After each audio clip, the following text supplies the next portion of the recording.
चलिए दोस्तों, the story में एक बार फिर से आपका स्वागत है। इस वीडियो में आज हम भगवान के साथ होने के संकेत बताएंगे, तो लास्ट तक बने रहना। भगवत गीता के अनुसार भगवान के साथ होने पर यह 8 संकेत मिलते हैं। दोस्तों, वैसे तो सुख दुख लाभ हानि यश अपयश जीवन के हिस्से हैं और यह सब तो आते जाते ही रहते हैं, लेकिन कुछ लोग अपने जीवन में इतने निराश हो जाते हैं कि उन्हें लगता है कि भगवान को उनकी कोई परवाह नहीं है। कुछ लोग यह सोचने लगते हैं कि भगवान है भी या नहीं। लेकिन हम आपको इस वीडियो के माध्यम से बताने जा रहे हैं 8 ऐसे संकेत जिनके बारे में हमारे शास्त्रों में बताया गया है, और ऐसे संकेतों का मिलना इस बात का साक्षी है कि भगवान आपसे प्रेम करते हैं।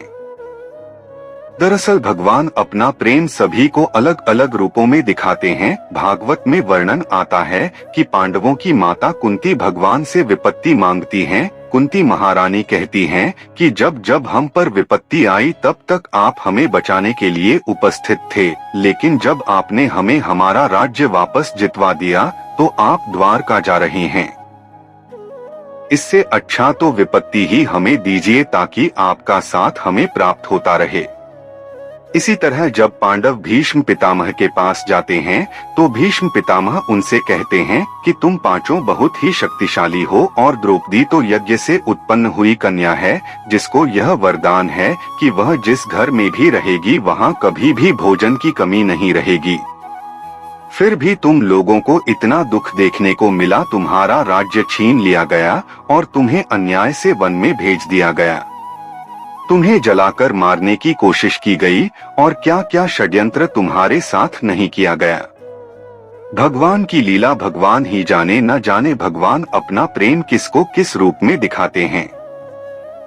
भगवान किसी को सुख देते हैं तो किसी को दुख देते हैं, लेकिन कुछ भगवान के भक्त यहाँ नहीं समझ पाते कि दुख भी भगवान की ही देन है और वह निराश हो जाते हैं। उन्हें यह शंका होने लगती है कि क्या भगवान को उनकी परवाह है।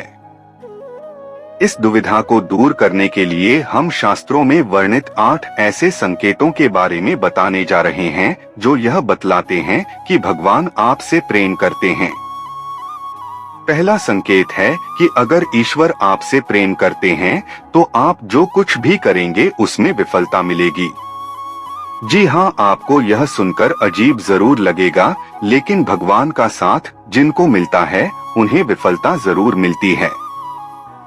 आप बहुत मेहनत करेंगे, आप अच्छाई की राह पर चलेंगे, फिर भी आपको विफलता ही मिलेगी, और यह संकेत है कि भगवान आपसे प्रेम करते हैं।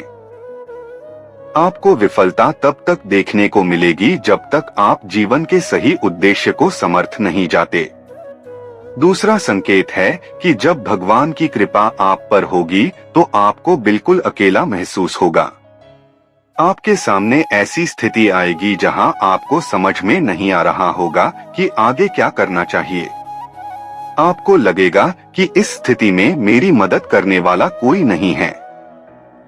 आप अपनी परेशानी किसी से बता नहीं पाओगे, और अगर आप किसी को बताने में सफल हो भी गए तो भी आपकी परेशानी को कोई समझ नहीं पाएगा। वे कहेंगे कि यह परेशानी तो बहुत ही छोटी है, या तो वे इस पर ध्यान नहीं देंगे या वे इसे नजरअंदाज कर देंगे। तीसरा संकेत जो है वह यह है कि भगवान की कृपा होने पर आपको दुख मिलेगा और आपको लगने लगेगा कि अब हमारे जीवन में इससे बुरा क्या हो सकता है। आप दुख की चरम सीमा को महसूस करेंगे। उदाहरण के तौर पर आप देख सकते हैं कि महान संतों के जीवन में क्या क्या घटित हुआ। जब आपके जीवन में बड़े बड़े दुख आने लगेंगे तो आपके मन में वैराग्य उत्पन्न हो जाएगा और आपका मन भौतिक सुखों से आगे बढ़कर भगवान को जानने के प्रयास में लग जाएगा। मनुष्य को इस समय हताश नहीं होना चाहिए, क्योंकि यह दुख ही उनके मन में ईश्वर के प्रति प्रेम विकसित करने में सहायक होगा, जहां उन्हें इस बात का एहसास कराएगा कि यह संसार दुखालय है और भगवान को प्राप्त करने में ही सार है। चौथा संकेत है कि भगवान की कृपा होने पर आपकी सारी उम्मीदें टूट जाएंगी और ऐसा होने पर आपके अंदर एक नई ही खोज शुरू होगी, ऐसी खोज जिसमें आप अपनी कमियों को जानेंगे और अपनी विफलता का कारण ढूंढ लेंगे। आप खुद से सवाल करना शुरू कर देंगे और यही सवाल आपको अपने आप से जुड़ने में मदद करेंगे। यह जुड़ाव ही आपके जीवन में एक नया बदलाव लाता है। भगवान अगर आपके साथ हैं, तो आपके चरित्र में बदलाव होने लगता है। पांचवा संकेत है कि भगवान अगर आपके साथ हैं, तो आपके चरित्र में बदलाव होने लगता है। जब आप खुद से जुड़ते हैं और अपनी खामियों को जानते हैं, तो आप इनमें सुधार करने का भी प्रयास करते हैं। इससे आप अपने आप को बदलने की प्रक्रिया शुरू कर देते हैं। आप पहले से अधिक शांत और स्थिर हो जाते हैं। जब भी हम भगवान की खोज करना शुरू करते हैं, तो इससे हमारे अंदर बदलाव आना शुरू होते हैं और हम इस काबिल बनते हैं कि हम भगवान की ओर आगे बढ़ सकें। छठा संकेत है कि आपका किसी भी चीज में हार और जीत से मन ऊपर उठ जाएगा। यह समय होगा जब आप पूरी तरह बदल चुके होंगे और आपका जीवन को देखने के नजरिए में परिवर्तन आ चुका होगा। आप हार और जीत से ऊपर उठ जाएंगे और किसी भी काम को लाभ और हानि का विचार किए बिना करेंगे। इस तरह की स्थिति होने पर आप बाहर हो रही चीजों से विचलित नहीं होंगे और अपने अंतर्मन में ही स्थिर रहेंगे। आप भगवान में इतने खोए रहेंगे कि आपको बाहर से मिल रहे दुख और सुख दोनों ही विचलित नहीं कर पाएंगे। सातवां संकेत एक परीक्षा के रूप में होता है। जब आप भगवान की भक्ति में संलग्न हो जाते हैं, तो आपके जीवन में एक ऐसी स्थिति आती है जिसमें हर चीज आपको सहज ही प्राप्त होने लगती है।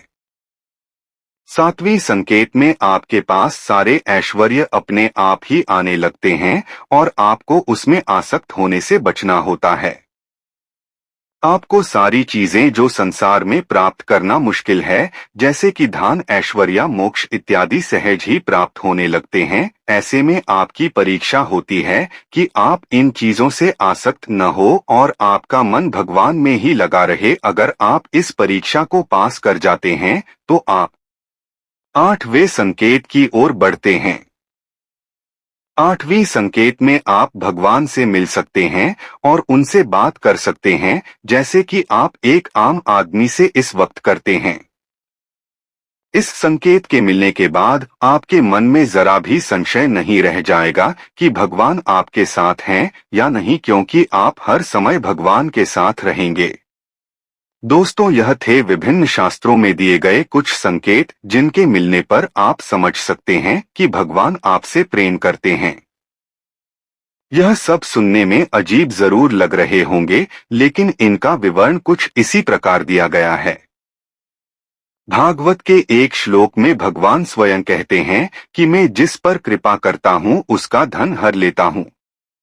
धन चले जाने से उसके सगे संबंधी उसे छोड़ देते हैं और वह तरह तरह के दुख पाता है। उम्मीद है आपको वीडियो पसंद आया होगा, तो चैनल को सब्सक्राइब जरूर करें।